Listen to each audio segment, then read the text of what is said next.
yaitu apakah boleh makan daging biawak? Monggo.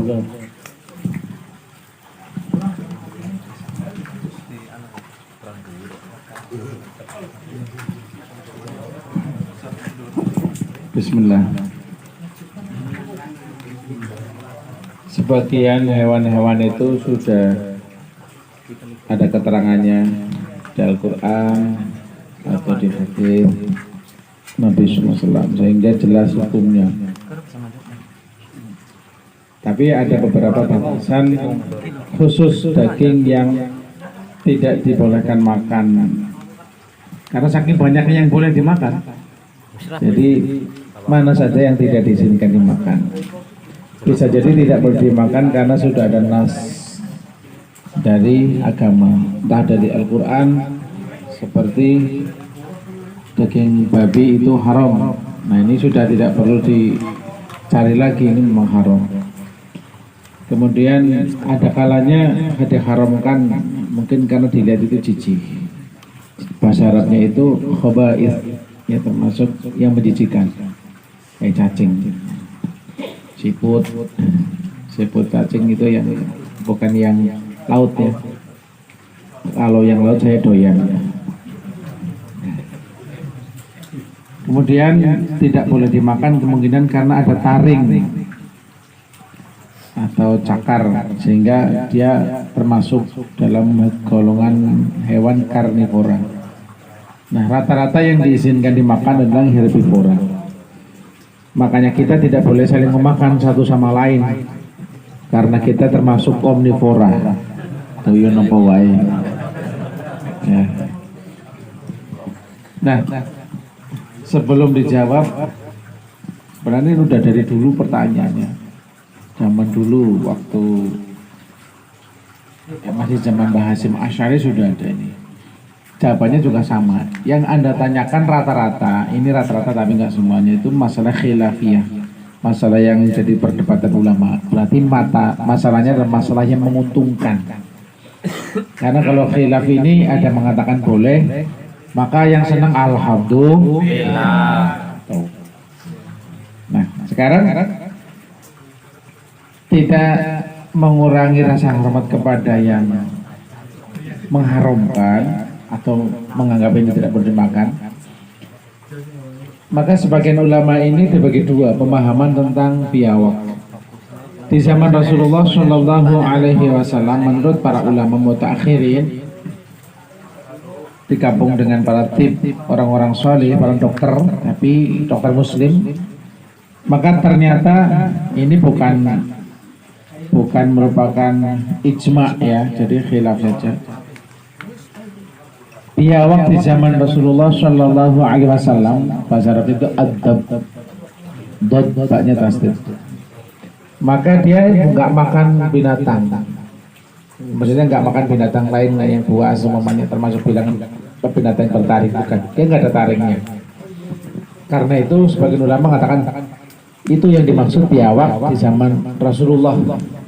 Makanya tumbuh-tumbuhan atau serangga yang kecil-kecil kayak ayam kadang-kadang makan semut ya, makan kecoa kecil gitu, makanya boleh dimakan.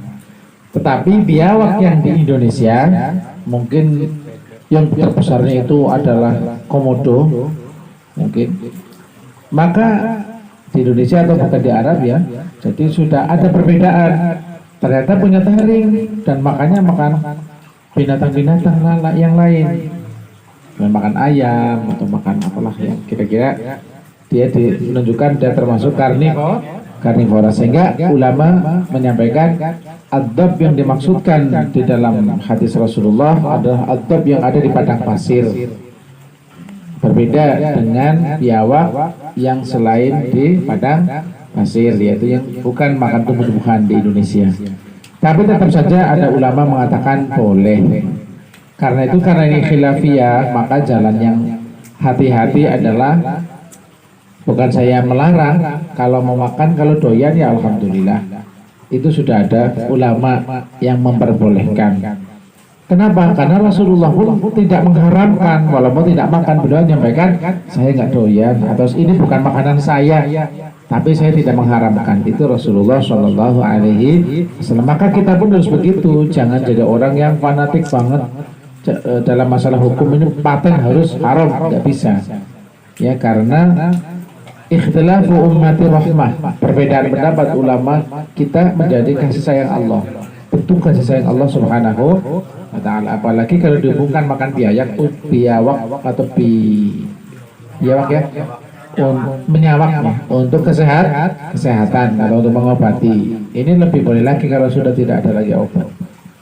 Ya, jadi hukumnya khilaf. Ada yang membolehkan, ada yang mengharamkan.